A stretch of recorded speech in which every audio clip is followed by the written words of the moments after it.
যতক্ষণ না আমরা ট্রেনে উঠছি এই অ্যাক্টিংটা আমাদের করে যেতেই হবে। তুমি মাথা ভর্তি সিঁদুর মেখে এখানে এসেছো, আমাদের দুজনকে যে কেউ দেখলে ভাববে যে আমরা নিউলি ওয়েডেড কাপল। তাই উনি যখন ওই নিউলি ওয়েডেড কাপলদের আইটেমের কথা বললেন আমি তখন না করতে পারিনি। দেখুন, আমি চাই না যে আমার জন্য কোথাও অশান্তি হোক বা আমার জন্য কারোর সঙ্গে ভুল বোঝাবুঝি হোক। কার সঙ্গে ভুল বোঝাবুঝি হবে? আপনি আগে গরিমা দিদির থেকে পারমিশন নিন, তারপর। রোশনাই, গরিমা দিদিকে আমি খুব ভালো করে চিনি, আমার থেকে ভালো ওকে কেউ চেনে না। ও খুব ভালো মেয়ে, আর ট্রাস্ট মি, ওকে বললে ও সব কিছু বুঝে যাবে। কিন্তু আমি ওর সঙ্গে সরাসরি বসে কথা বলতে চাই। এবার চলো রোশনাই, আর দেরি করো না প্লিজ। স্যারজি, আমি পারবো স্যারজি, কিন্তু এত বড় একটা ঝুঁকি নেওয়ার আগে আপনি একবার ঠান্ডা মাথায় ভেবে দেখুন।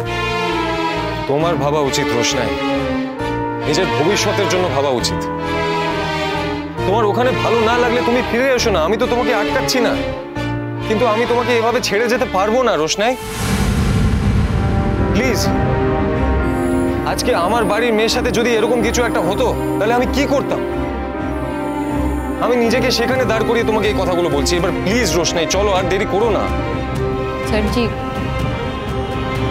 পরে অনুতাপ করার থেকে এখনই আপনি সবটা মুছে ফেলে নিজের মতন চলে যান। আপনি কতদিন চেনেন আমাকে? যখন চিনতাম না এক কথা, এখন যখন চিনেছি তখন তো এইভাবে ফেলে যেতে পারি না। কিন্তু আপনি তো চলেই গেছিলেন। চলে যাবার সময় আমার খুব খারাপ লেগেছিল রোশনাই। ওই চিঠিটা পাওয়ার পর। তবুও তো চলে গেছিলেন, এখন না হয় ঠিক সেভাবেই। যে আমি গিয়েছিলাম আর যে আমি ফিরে এসেছি, দুজন মানুষ এক নয় রোশনাই।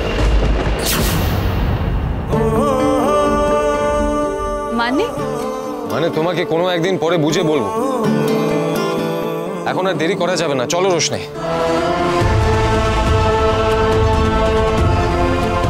চলো চলো, দেরি হয়ে যাচ্ছে, চলো। যতক্ষণ না আমরা ট্রেনে উঠছি এই অ্যাক্টিংটা আমাদের করে যেতেই হবে। তুমি মাথা ভর্তি সিঁদুর মেখে এখানে এসেছো, আমাদের দুজনকে যে কেউ দেখলে ভাববে যে আমরা নিউলি ওয়েডেড কাপল। তাই উনি যখন ওই নিউলি ওয়েডেড কাপলদের আইটেমের কথা বললেন আমি তখন না করতে পারিনি, নাহলে উনি হয়তো সন্দেহ করতেন। এত সিরিয়াসলি নেওয়ার কিছু নেই, এমন। আসলে এখনো সুযোগ পাইনি। ট্রেনে উঠে ওয়াশরুমে গিয়ে আমি সিঁদুরটা তুলে নেব। আমি এখানেও সিঁদুর তুলে নিতে পারি। তোমার বুদ্ধি শুদ্ধি একেবারে গেছে নাকি রোশনি? তুমি এখানে আসার সময় সিঁদুর নিয়ে এলে আর যাওয়ার সময় তোমার মাথায় কোনো সিঁদুর থাকবে না, যে কেউ সন্দেহ করবে। তুমি এক কাজ করো, আমরা যখন ট্রেনে উঠবো তুমি সোজা ওয়াশরুমে গিয়ে সিঁদুরটা মুছে ফেলবে, কেমন? না না না না, 1 মিনিট, ওখানেও তো আবার সন্দেহ করতে পারে। বেস্ট, তুমি স্টেশনে ওয়াশরুমে সিঁদুরটা মুছে নেবে, কেমন? ঠিক আছে স্যার।